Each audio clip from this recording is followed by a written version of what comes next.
If you open a standard physics textbook, the history of science looks like a perfectly ordered machine that collapses into abstract equations.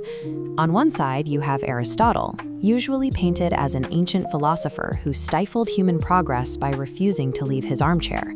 On the other, you have Galileo Galilei, the saint of modern data. The defining myth of this clash usually centers on a single building.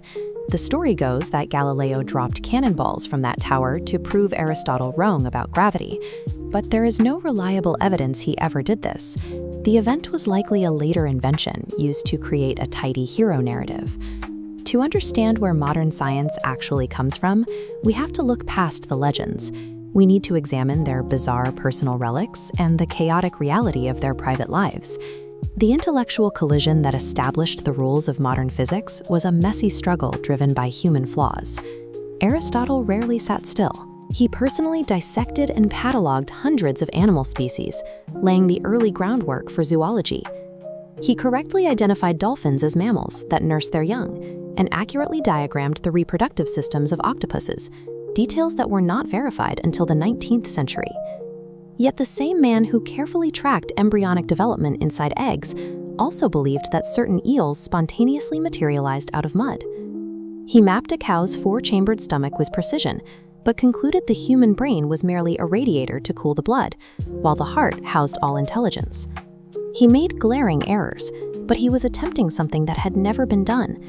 He was trying to bring systematic order to a natural world he viewed as a single living organism. Aristotle operated at the peak of ancient Greek society, spending years as the personal tutor to a young Alexander the Great. When he eventually founded his own school, the Lyceum, he taught his students while continuously pacing along its covered walkways, a habit that gave rise to the name peripatetics, the ones who walk. His life was marked by loss and reconstruction. Orphaned at 13, he later lost his wife Pythias, eventually forming a household with a woman named Herpyllis and providing for her in his will. His approach to understanding the universe relied on deductive logic and qualitative observation. He intentionally avoided using mathematics to describe nature. Instead, he relied on teleology. He argued that every object and creature possesses an inherent purpose. A rock falls because it seeks the center of the earth.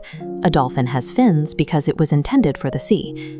This purpose-driven physics provided a sense of logical security that defined the human worldview for nearly 2,000 years. Galileo lacked that aristocratic comfort. He dropped out of university while studying medicine and struggled with debt for most of his life.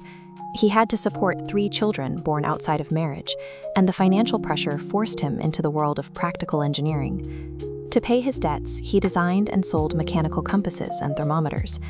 These devices required strict mathematical precision to work, leaving no room for abstract philosophical purposes. This shift toward engineering transformed his science. He stripped the concept of purpose away from nature, treating the universe strictly as a physical, calculable machine. He demonstrated that objects don't fall because they seek their natural place. Through geometry, he proved that in a void, objects of different masses will accelerate downward at exactly the same rate.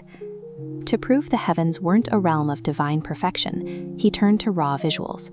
This sketch from his 1610 publication shows his observations of the moon through a telescope.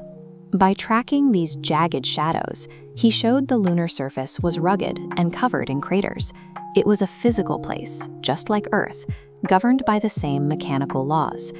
Galileo's work pushed human inquiry out of the realm of philosophy and into the era of verifiable mechanics. The ultimate piece of observational data came from Galileo's daily tracking of Jupiter's largest moons, seen here as sequential dots. This repetitive, rigorous plotting proved that celestial bodies were orbiting something other than Earth, making an exclusively geocentric universe mathematically impossible.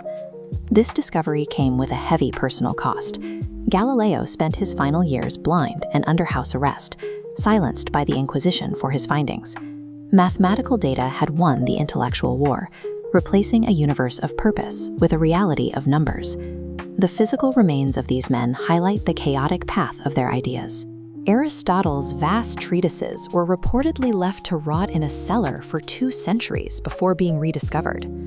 Galileo's followers took a different approach. When his body was reburied in 1737, They severed his middle finger. It is still displayed in Florence today, a bone pointing toward the sky as a trophy of his rebellion. In gaining Galileo's precise mathematics, we lost Aristotle's view of nature as an organic whole, where every part of a living thing was inseparable from its role in the wider environment. Modern biology is only now returning to those ideas, looking past individual data points to see the complex, interdependent systems Aristotle first described. Human knowledge is not handed down by flawless logic. It is built by people whose financial struggles and physical artifacts left us with a universe defined by its data. Ancient people were master engineers. Subscribe to Ancient Archive Blueprints as we explore more master designs from the past.